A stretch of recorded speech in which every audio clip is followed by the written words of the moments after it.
Spoilers for both Avatar the Last Airbender and The Legend of Korra. You have been warned.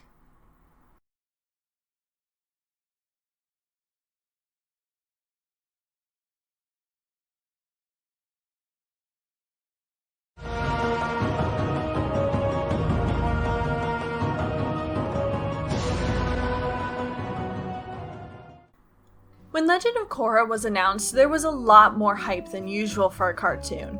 And why not? Avatar the Last Airbender was considered a pinnacle of children's animation even before its final episodes aired, so a sequel was highly anticipated. And this hype and anticipation came with great expectations. The idea that Korra was doomed from the start could probably be its own video. With the amount of love held for the original, there were going to be thousands of conflicting opinions on where the show should go and what the focus should be on. And that includes me. I, of course, have my own ideas for what I would like to see in the newly announced Avatar cinematic universe, but that's for another episode. For this rant, I will simply start by saying that I acknowledge that there is a difference between what I wanted and what the general population might have wanted and what the studio wanted. And because of this, I was destined to be unhappy with this show. But screw that! This is my rant, which means the only thing that matters is my opinion, so suck it! This is the only right opinion on Korra.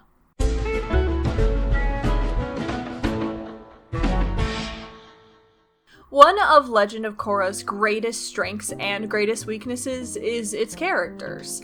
The writers know how to make a great character, and it shows. This is a large cast, easily doubling the amount of key characters from the original show, and all of them feel like well-established and present people in the story. Like they all have a purpose. Except the kids. Especially you, Milo. Everyone would be better off if you were gone. The main cast is no exception. Korra, Bolin, Mako, and Asami are all good characters that are decently utilized throughout the show. Bolin is the more light and soft-hearted character that serves to add levity into most situations. Mako is the serious and rational character that encourages the group to face their problems appropriately, and Asami is the super cool character that provides a separate perspective as the non-bender and businesswoman. All of these supporting characters had good emotional moments, strong motivations, and solid personalities that stayed consistent throughout all 4 seasons. And you could tell that they matured as well. The Bolin of Season 1 was very silly but genuine, and you can see that in him as the show progressed. But you could also see him maturing and taking his decisions more seriously. He never stopped being a little more on the silly side though. Mako and Asami were the same, with both growing more assured of themselves and taking more control of their lives while still maintaining their core personalities. And I liked this cast. It might not have had the chemistry of the Avatar gang, but they did make a solid group of friends I was excited to see together. I think that the fact that they were older and not always together made the connections weaker than their predecessors, but you could still tell there was a lot of care and respect between them all. Now there is a big ol' asterisk when I say good characters. A good character is not the same as a good person, nor is it the same as a likable character, nor is it the same as a well-developed character. Some characters can be written well with distinct personalities, but because they don't follow the audience's perception of the best course of action, the audience becomes frustrated with that character. Korra is a great example of this. Korra is headstrong, stubborn, and impatient. These are key faults of her personality that remain in some form for the entire show. And that's good. These are parts of Korra's personality that make her Korra. If she started over planning and waiting for others to act, she wouldn't be the same character anymore. But that doesn't mean we have to like that she's like this. I hate Korra. I think her priorities are mixed up, I think she needs to be more mindful of others, and I think she's emotionally very weak. She makes a lot of mistakes and is very unreliable. But I love her character because I can see why she makes certain decisions and prioritizes certain things over others. She's not my friend, and she's not my self-insert. She's her own heavily flawed person, and the show sticks to that idea despite how frustrating that can be. And believe me, it is frustrating. The other main cast characters are similar in that they're a lot more flawed than the original cast was, especially the adult cast. I think this is a mixture of character age and season themes. A lot of Avatar was focused on the journey, how these kids got to and prepared for the final showdown with Ozai during Sozin's Comet. Korra is not focused on the journey. It is very focused on the actions these adult characters take to prevent or overcome the season's antagonist. So while Aang and the gang were innocent kids that had to grow into mature teens over time, Korra and friends were already teens and adults who had preconceived notions of who they had to be that had to change rapidly as they were faced with new threats. And this is all to say that why I don't totally agree with how the show formed its characters. I understand it. My guess was that they took this approach for a very simple reason. Korra couldn't be Aang. Aang was slow, reactionary. His goals were focused on helping as many people as possible while harming very little. He ran away from problems and responsibility when he felt he wasn't good enough, and he was reluctant to fight. Korra is the opposite in almost every respect. She's eager to fight, wants to help regardless of the damage her help causes, and she runs headfirst into her problems. Heck, Aang started with airbending and Korra started with everything but air.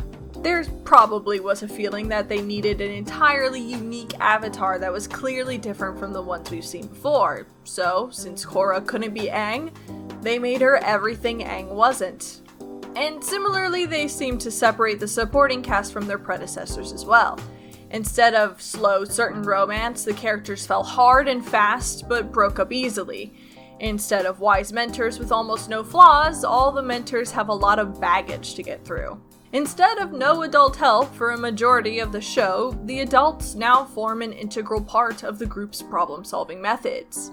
And that isn't bad, just different.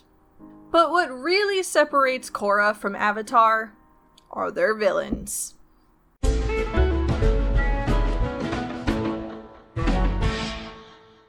Avatar the Last Airbender was a 3-season epic that led to one ultimate villain.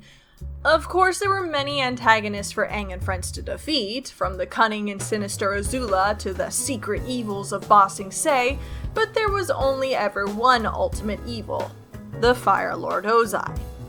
Korra's seasons are mostly separate from one another and are defined by their villains. Korra faces 4 threats during her run as the Avatar. The first is Amon and the Equalist Movement, the second is Unalaq and the Spirit Vatu, the third is Zahir and the Red Lotus, and the last is Kuvira and the Earth Empire. Each has their own strengths and weaknesses, but ultimately all of them influence the quality of their season. Because nothing makes or breaks a story quite like the villain. I like one, tolerate another, and hate the other two. Can you guess who's who?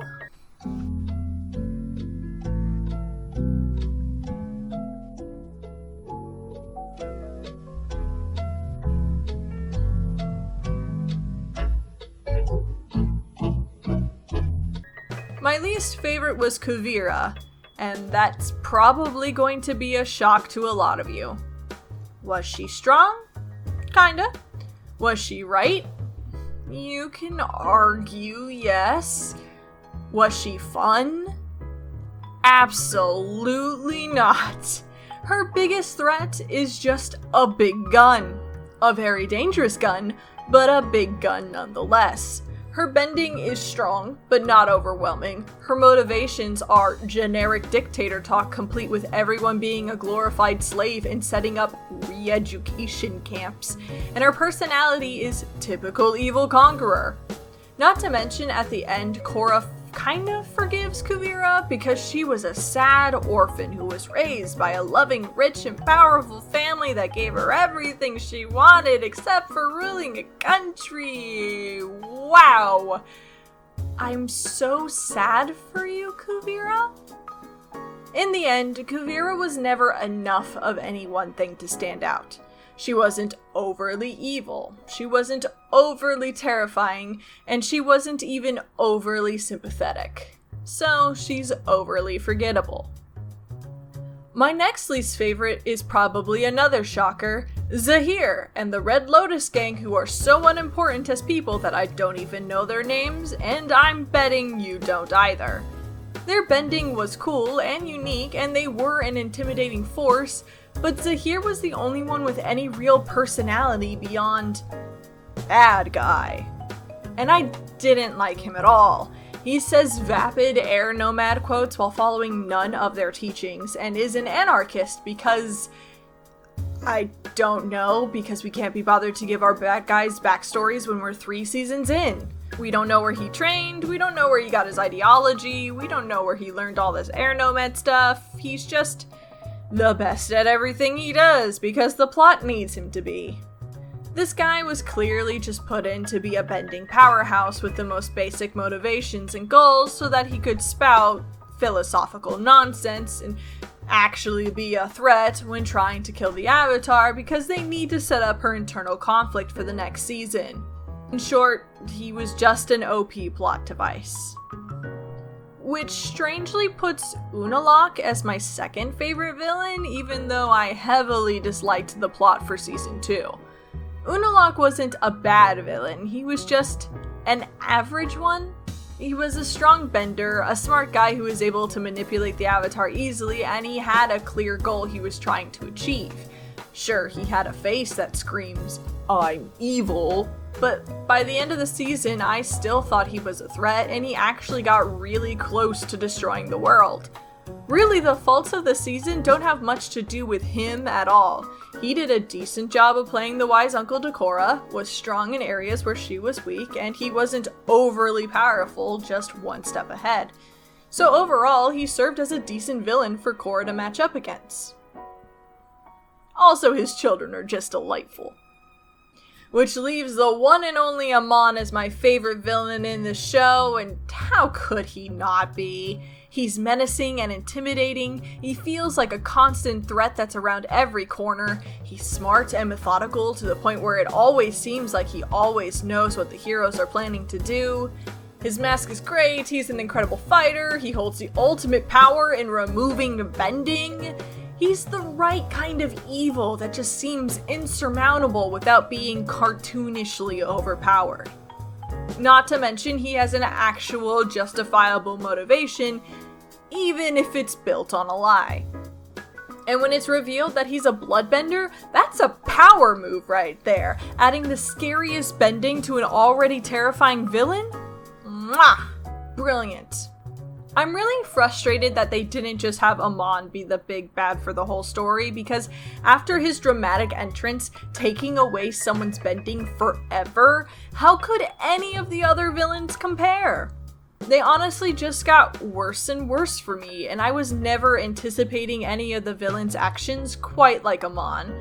And it seemed like the writers cared less about their villains too, because each villain got less and less development and backstory as the show progressed.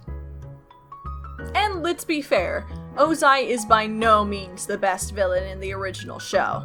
I'd give that title to Azula, easily.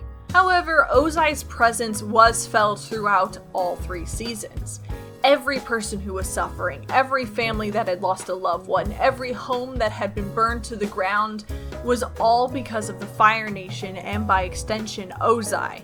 Even the 2 major villains, Zuko and Azula, were direct products of this man's evil.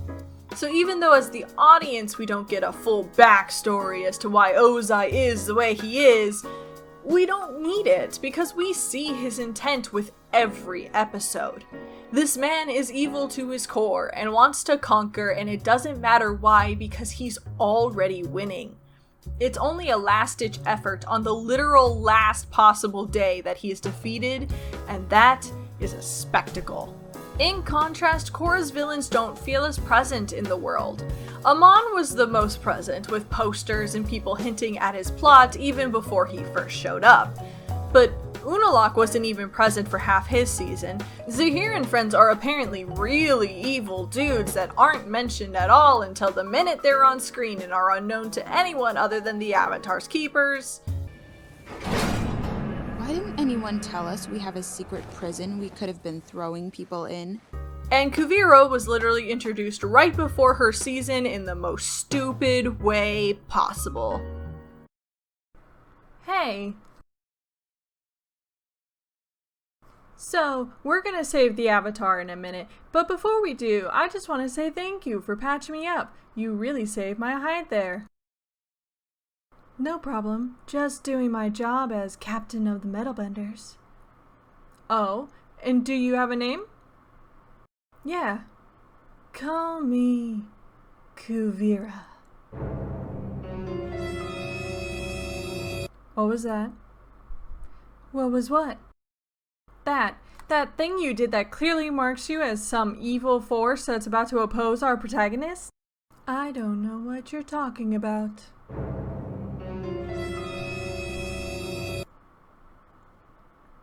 Stop it.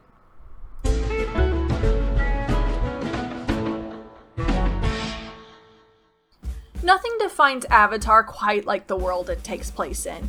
This beautiful mix of ancient Asian cultures and fantasy with a focus on martial arts and spirituality really creates a feeling and location beautiful to watch and unique to the show. So when the first episode of its sequel places you in 1920s America, it's a bit of a shock. I get that in order to make a sequel, some things need to change, but wow, did it really have to change this much? There are cars, planes, electricity, big cities, a police force, stadiums, trains, movies, so many things that just aren't Avatar. Now, don't get me wrong, I can totally see how the world changed to be more technologically advanced. This isn't about realism. What I have trouble with is the loss of that world that formed part of Avatar's identity. A key part of the original show was the fact the world was steeped in this cultural mythology and tradition that wasn't present in other shows. From each nation's aesthetic to the spirit world and its creatures, everything was dripping with this historical Asian and mythological feel that became as much a part of the show as its characters and plot. Can you imagine the Great Library without Wan Shitong? Would the Avatar state have had as much weight without the long line of past lives? Would Zuko be as cool if instead of the blue spirit he had disguised himself as a European knight? And all this is to say that while I understand why they changed the world and why the world changed in the way it did, they lost a part of Avatar that is hard to replace. The world they introduce isn't bad though. Republic City is a great setting for new and unique adventures when it comes to the Avatar formula. We've seen bending in a lot of large open spaces with the elements readily available, but this is the first time we really get to see bending in close proximity and with the limitation of the industrialized location holding our heroes back. Unfortunately, Republic City ends up being very bland for a city made by benders. Take How to Train Your Dragon as a great example of how the creativity of the world is represented in its design. This is a world where Vikings are plagued by dragons and later live with them in peace. You can tell this by how their village is designed. The houses are made to be simple and easy to repair due to constant attack. They have water wells to combat dragon fire. They have training to prepare their young for the enemy they have fought for generations. And when that enemy becomes a friend, now they have dragon stables, more fire prevention devices, a feeding trough for wild dragons. Are these novel ideas? No, but they show us exactly how the magical nature of fighting and then owning a dragon has changed these people and how they live their lives. Now, how does bending affect Republic City? How does it influence technology? How does it change business? How does it make Republic City different from any other 1920s city in any other franchise? And my only answers are metal bending police, that one scene where Mako worked with electricity, the bending mafia, and pro bending. And that's not enough to make Republic City stand out. And even though big changes happen throughout the seasons, from a change in government to the merging of the physical and spiritual worlds, the city and its people all stay the same. No longer a council-based government? Fine. Instead of arguing with Tarlok to get things done, now you argue with this guy who's suddenly important. Spirit plants taking over your home? we're doing a spirit tour now. I don't even know if there's a housing crisis or if people are trying to get along with the spirits or fighting them or what, because no one talks or changes or deals with this stuff except our main cast. The world just exists in whatever state it needs to progress the plot at that exact moment. Even pro-bending, which is a huge part of season 1, is barely built up and then forgotten for the rest of the show. Can anyone honestly say they understand how pro-bending's supposed to work? Is it one knockout and you automatically win? How much water can you bend at once? Do you have to win 2 out of 3 rounds, or is it point-based? Are the rounds timed? This sport was so important to our heroes, but honestly, I couldn't tell if they were winning or losing until the announcer said they were. So the world is just flat. It lost a lot of character and fun that filled the world 100 years ago. And I'd be okay with change if they had replaced that character with something, anything that made the world its own. Not to mention I hate 1920s aesthetics to begin with, so and that sucks too. But while the world may have lost its originality, its bending is wholly unique.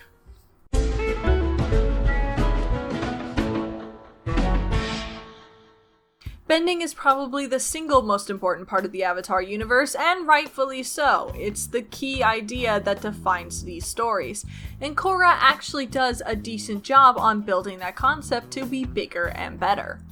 My favorite addition is lava bending. The concept makes perfect sense. Lava is as much rock as metal is, if not more so bending it like a waterbender bends water should be possible. And lava is a frightening power that would scare anyone in real life, so seeing it on a villain was fantastic. The armless waterbender raised some questions about how important form is to bending if you can bend without arms, but it didn't make the idea less cool. We see the return of combustion powers, bloodbending comes back, but now with no time constraints, which was a brilliant surprise, and Unalaq's water spirit bending trick is a cool addition to waterbending's healing capabilities. So firebending has lightning and combustion heads, waterbending has healing and bloodbending, and earthbending has metal bending and lava bending. So what does airbending have as its special superpowers? Flying and astral projection. Flying is the silliest thing I have ever seen in this series, and considering the original show had the Melon Lord, that is a pretty high bar to clear.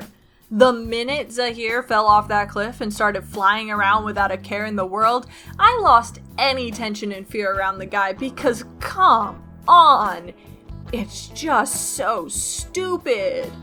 There isn't a little whirlwind holding him up, he isn't doing any poses or motions, he's just swimming through the air like he's a frickin' bald, buff ballerina. And it's not even that surprising considering Azula and Ozai could fly with firebending, and the Avatar can fly in the Avatar state, but all of those people looked powerful while flying and not like they're about to go to frickin' Neverland. Not to mention, it makes no logical sense. The whole idea is that this is an old lost airbending technique Zahir can use because he lost his attachment to the world with the death of his love, Sparky Boom Woman.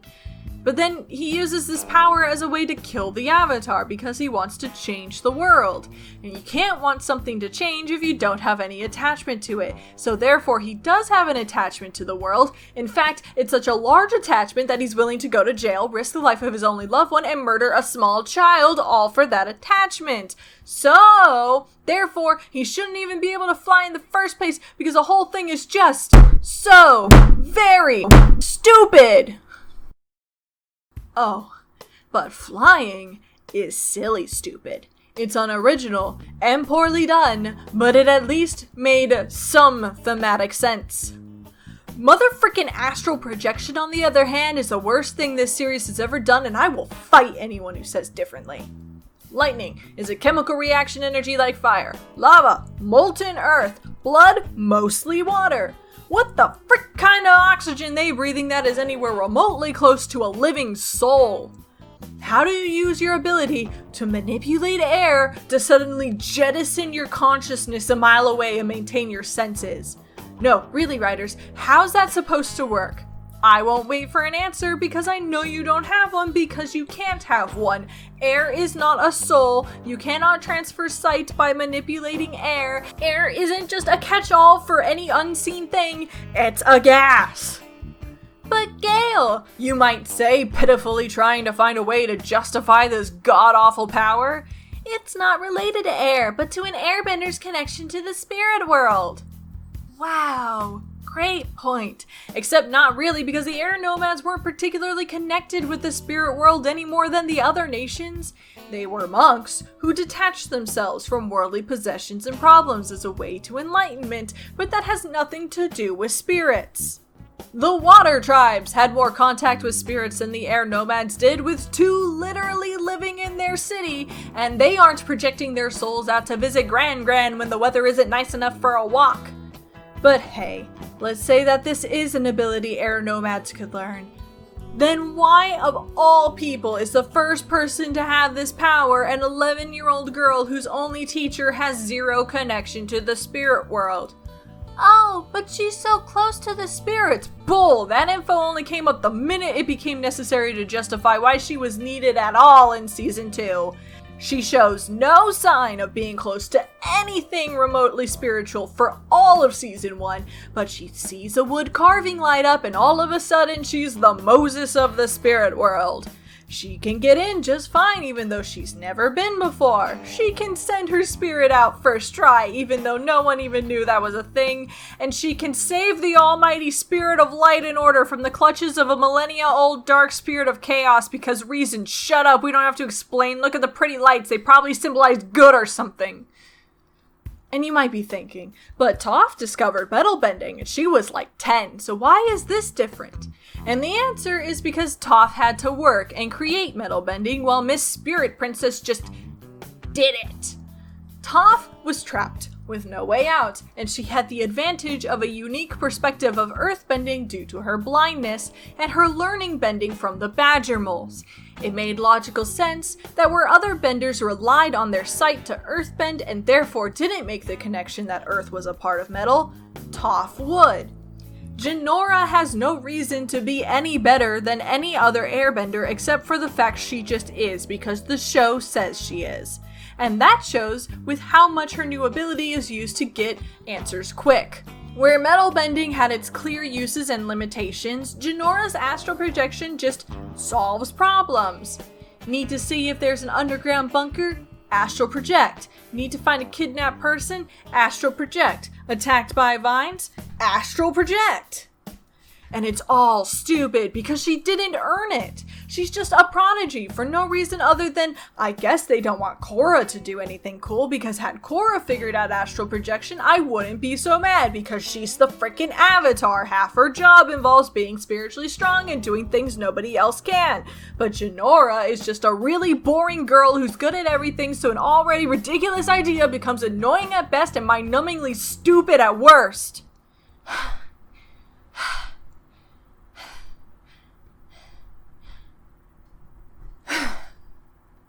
Basically, Jinora is the worst character in the show, and I would actually prefer Milo over her.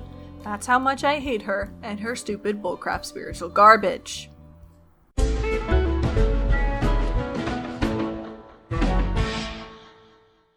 I wanted to keep this brief because this is definitely the most opinion-y opinion I have about the show.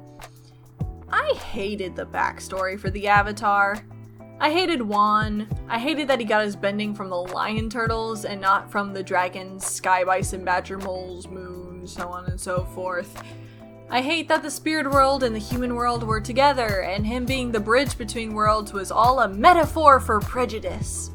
I hate that he can master all the elements because he fuses with the embodiment of light and order and has to fight chaos and darkness every 10,000 years or the worlds will align and bad stuff happens because bad planet magic something something everybody has two wolves in them something something bullcrap.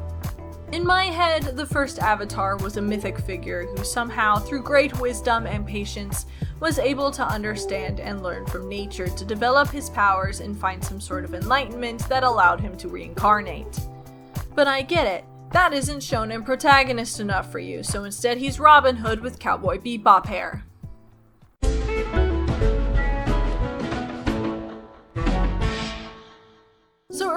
I mentioned that Korra's characters were both their biggest strength and their greatest weakness. I think the characters are good, and I'll stand by that opinion. The characters themselves are great characters that you could write into fantastic storylines if given the time. But they don't have that time, so the characters end up good, but their development leaves something to be desired. Every problem a character faced seemed to be fixed within a couple minutes on screen. The police are trying to find Amon's suppliers? Well, coincidentally, this is the same episode where Korra visits Asami's house and happens to overhear her father's evil plan and gets the police to investigate, which also happens to make this the same episode where Asami believes her father, then doubts her father, then betrays her father, giving her full character arc and solving the big evil corporation plotline for the season in one episode.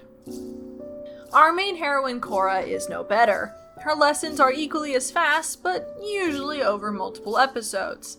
For example, Korra struggled with airbending all of season 1. We see this when she tries the spinning training exercise and she fails miserably in episode 2. That's great, we get to see her struggle with a task.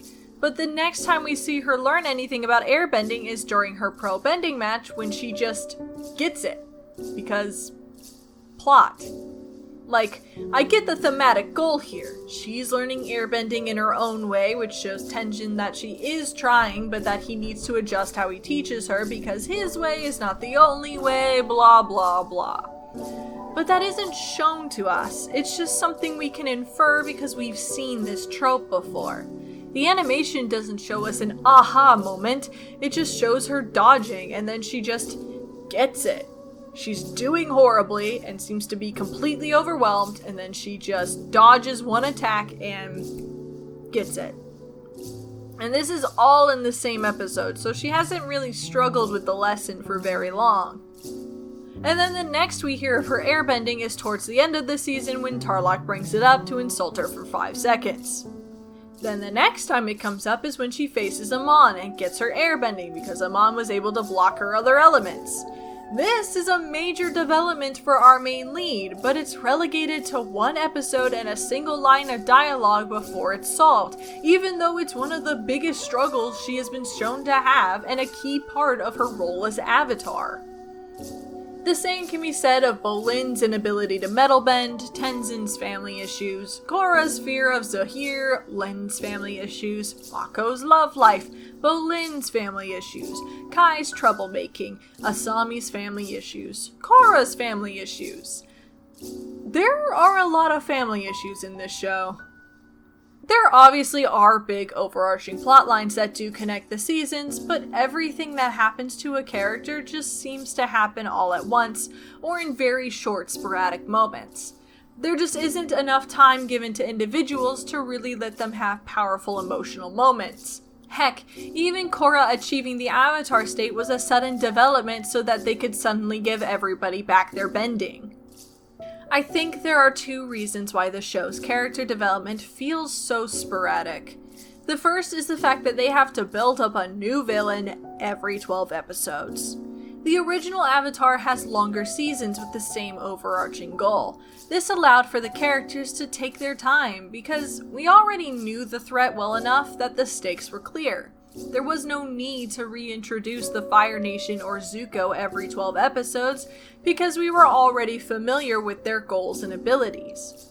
Korra has to establish the new threat, have Korra lose against this threat to establish its legitimacy as a threat, and plot a climax where the group finds a weakness and uses it to defeat that threat, all in 12 episodes before doing it again for the next season. That takes time. The other reason is simply the size of the main cast. The original gang was focused on 5 kids. There were other important characters, but they weren't characters the show was focused on 100% of the time. In Korra, you have the 4 teens, Tenzin, Lin, Tenzin's 3 children, with the addition of others like Suyin, Barrick, Kaya, Boomy, Kai, and Opal. It's a lot of characters the show is trying to balance, and not a lot of time for each character to have an emotional arc that defines them. And the unfortunate fact of this show's premise is that it is based in this deep emotional storytelling. The Avatar formula has its moments where the cast gets to be fun and strange one-off episodes happen, but the core of the story is built to grow lasting drama and emotional stakes that connect us to the characters. It works best when the characters are having these interpersonal conflicts that give them depth. But Korra's attempts to build that drama feels messy. And nowhere was the drama and conflicts more messy than with the romance.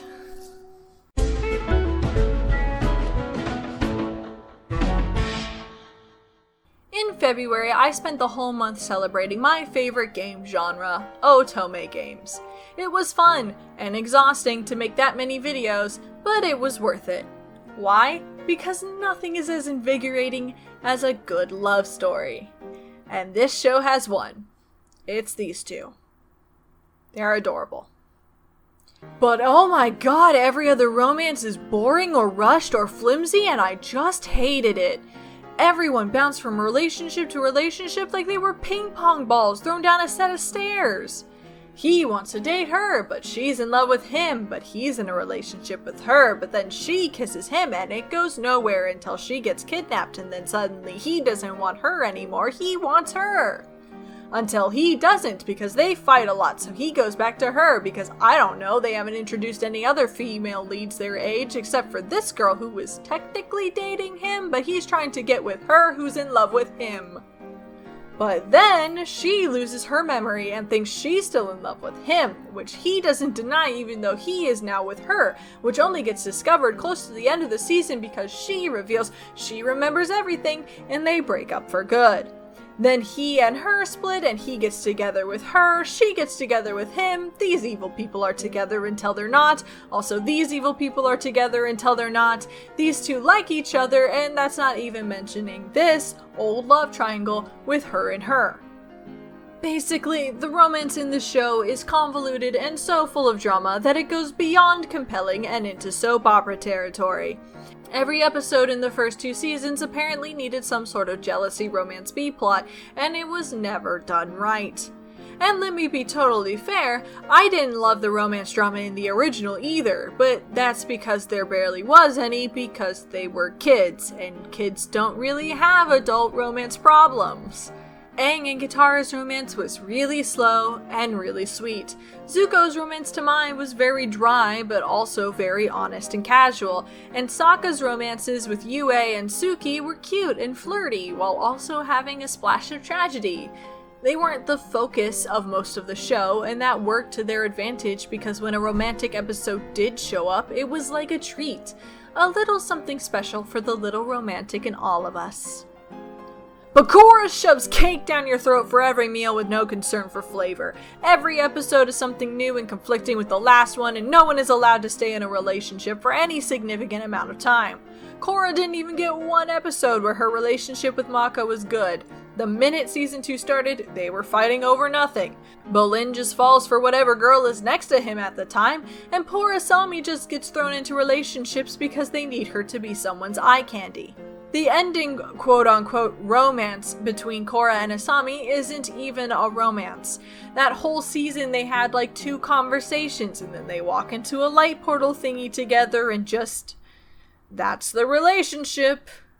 That one frame of them looking at each other.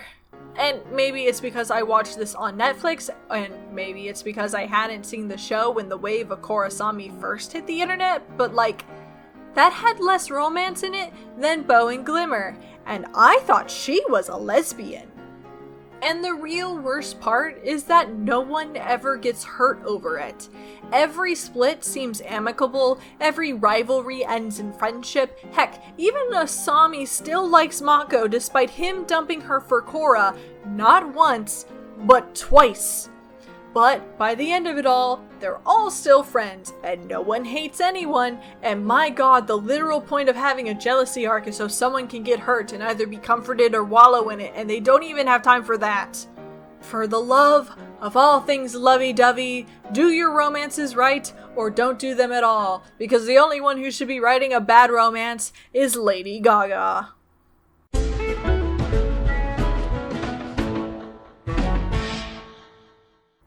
the story starts is important, but it's really the ending that determines if a story sticks around long enough to be remembered. Korra's climaxes are the most disjointed, badly edited, and emotionally irrelevant I have ever seen. The ending for Season 1 was very anticlimactic. We wonder how Korra will be able to defeat Amon when throughout the entire season Amon has been shown to be ahead of her every step of the way. We even learn he's a bloodbender who can bloodbend at any time, not just the full moon. She needs to be incredibly powerful or incredibly clever to defeat this foe. So how does she win? By losing. Yep, she loses her bending because she sucks, and then just miraculously gets her airbending with no explanation, and Amon's weakness is air, I guess, because he gets launched out of the building pretty easily after that. Then it's revealed he lied and his scars are makeup, and then Tarlok blows them both up. And let me be clear, Tarlok killing both Amon and himself in the end is dramatic and awesome, and my heart metaphorically stopped at the sheer shock of seeing a suicide murder end this villain. But Korra literally did nothing to earn this. Season's 2 ending was even worse because it decided what Avatar really needed was kaiju battles between giant spirit people in the ocean that only resolve because perfect spirit princess is here with the ultimate light that can bring back good or something equally stupid, and none of it makes sense, and it's all cut together awkwardly with spirit world garbage. Like, the penultimate episode is literally dramatic fight, arguing about directions, Avatar battle with the embodiment of chaos. Look, a talking fungus. Hey, look at Korra being cool for once. We're being dragged by a scorpion. How funny. Excuse me, the fate of the universe is being fought for over here. Look, it's Admiral Zhao. Remember him? See, it's a callback, guys. We're so in tune with what you want to see right now. Season 3's climax is just the same climax as Avatar the Last Airbender, complete with 2 flying adversaries battling in a field of really tall rocks. Except this time, the Avatar loses because of plot poison, and Perfect Spirit Princess makes this great plan that the airbenders can just make a giant air tornado, and that's all it takes to bring down this great threat they've been scared of for 10 years. Also, Mako takes out the water lady by shocking her when she's in a giant pool of water, because shocking her before totally wouldn't work, but now that she's surrounded by her literal power source, she's easy to take out. And then Season 4 decided that Season 2's climax wasn't stupid enough, so instead of doing something unique and fun, they made another giant. But this time, it's a robot. With a gun. And a key part of their strategy for defeating this robot has to do with throwing paint at it like we're in 3rd grade. Wow, so smart. And none of the climaxes have anything to do with Korra overcoming anything to finally win. Amon defeats her, Unalaq defeats her, and Zahir defeats her. I guess she beats Kuvira, so good for her. 1 out of 4 is still a failing grade. A climax is a big point people will remember when they think of your show in the future. I still remember how cool the battle underneath the Earth Kingdom looked in the 2nd season of Avatar. Zuko's betrayal, Azula's overwhelming power, Katara's tentacle waterbending, and of course, Aang's almost death in the Avatar state. I remember the beautiful animation in battle in the climax of Demon Slayer. I remember the dramatic shots and long exposition in the climax of Be the Beginning. I remember almost the entire climactic episode of Castlevania Season 3. So when I think of Korra, I'm going to think of giant kaiju battles and Korra being beaten up a lot. And I'm pretty sure that's not the impression the show writers were trying to leave me with.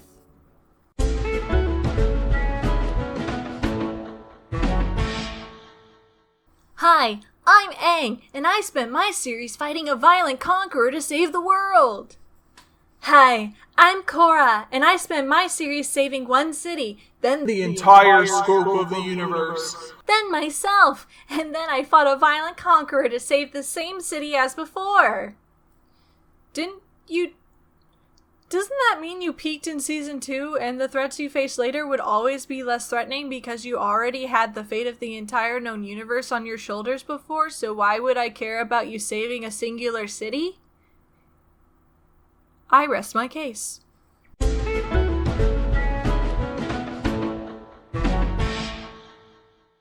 So I've discussed that Korra is a good character that frustrates me. I've talked about how she doesn't get a lot of deep development for a lot of the show due to time constraints, but I feel I need to talk about one more thing before the video is over, and that's how Korra fails as our protagonist. So a protagonist is defined as the leading character or one of the major characters in a drama, movie, novel, or other fictional text. And looking at just that definition, Korra does seem to fit as our protagonist. But when you really look at how the seasons and story unfolded, was she really? Season 1, she fights with Tarlok and Amon to try to bring peace to Republic City, but ultimately Tarlok is the one to hurt Amon, both by knowing his origins and hurting his credibility, and by hurting him physically by killing him. In seasons 2 and 3, Korra fights the villain after spending a majority of the runtime focused on other stuff and loses, only for Spirit Princess to save her, and each battle leaves Korra with a new scar. And in season 4, the information and methods used to take down Kuvira and her robot kaiju all come from Varric, Julie, and Asami. Korra just fights Kuvira in the end. Not once is the climax dedicated to her efforts. And that's not to say she isn't important, she obviously is, but she's not as important as she should be, nor as important as the show makes her out to be. And that is a major flaw. We, the audience, want to root for our protagonist. We want to see her struggle, but ultimately rise to the occasion. But Korra never does.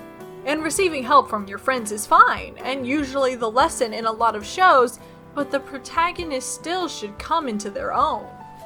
Aang had a lot of help during the battle in the Northern Water Tribe. Katara kicked a lot of butt trying to keep him alive while he went into the spirit world. Yue saved a spirit's life which gave back waterbending. Even Iroh and Zuko ended up helping the Avatar a bit. But when Aang unlocked the Avatar state and single-handedly turned the tide of the entire battle, that was the defining moment, and that left an impact of just how powerful and important this kid was. Korra never had that moment. Korra never showed up with overwhelming strength to save everyone. She fought a lot, but she always seemed to lose. Worst of all is that as the villains grew stronger and stronger, she seemed more and more pathetic by comparison. Unlike Aang, Korra starts with 3 of the 4 elements mastered, and by the end of season 1 has unlocked airbending and the Avatar state.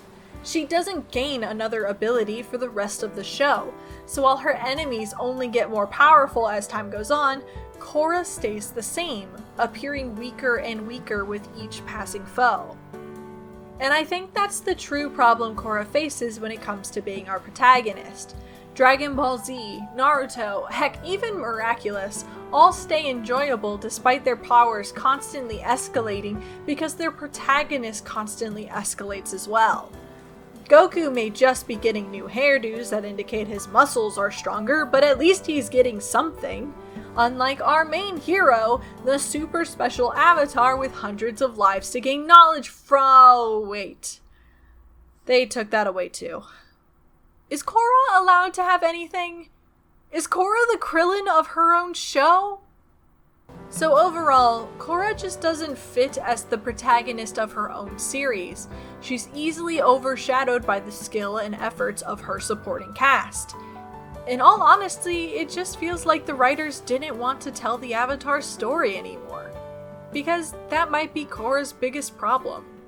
She's the Avatar.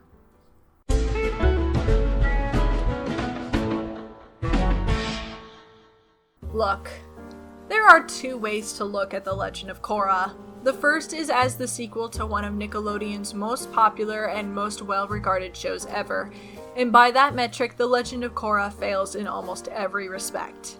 While it has some good ideas thrown in here and there, the overall presentation and themes are lacking and rushed. It just doesn't stand up to its predecessor. The second way to look at it, however, is as its own show. And under that metric, The Legend of Korra is actually pretty good. Does it have problems with pacing? Yes. Are the climaxes still a bit stupid? Also yes. but the characters are well written and different, its animation is still great, the musical score is phenomenal, and the themes it presents are still good. It's not a bad show, just a bad sequel. And that makes this hard because if I separate Korra from Avatar, then you have an interesting steampunk magic adventure that could really thrive as its own thing. Some of the ideas that the show presents would fare much better in an environment where they didn't have to follow Avatar's established rules. In fact, some of the worst stuff is when it forces itself to follow the Avatar formula. I hated when they would bring back beloved characters and then waste them. I hated the origin story for the Avatar. I hated how little importance the Avatar state held. It suffered when it had to have a villain. It suffered when Korra had to have a special link to everything involved. And it suffered when it couldn't just focus on other characters. But I liked pro-bending, and I liked the idea of non-benders protesting the bending elite. I liked the constant additions of new technology being invented. I liked the older characters had more flaws that caught up to them. I liked that not everything ended up clean and perfect. I liked that the tone could get dark. But that's Korra's burden to bear. It could have been a good show, but it was built on the back of a cartoon giant, and that means it had to live to that standard. It might not be entirely fair, but that's what you get when you make a sequel. And Korra will always be worse because of it. I won't be watching this show again anytime soon, and it gives me little hope for the future of the franchise. I will always wish for something else to have been done with this story, for less characters and more interwoven plots. I will always be disappointed by kaiju fights and perfect spiritual princesses, and I will always regret having an Avatar that seemed so weak that her opponents became cartoonishly strong. But that's just the opinion of a 25-year-old lady on the internet. I'm Gail, and thank you so much for watching. I'll see you next time I need to rant. Bye-bye!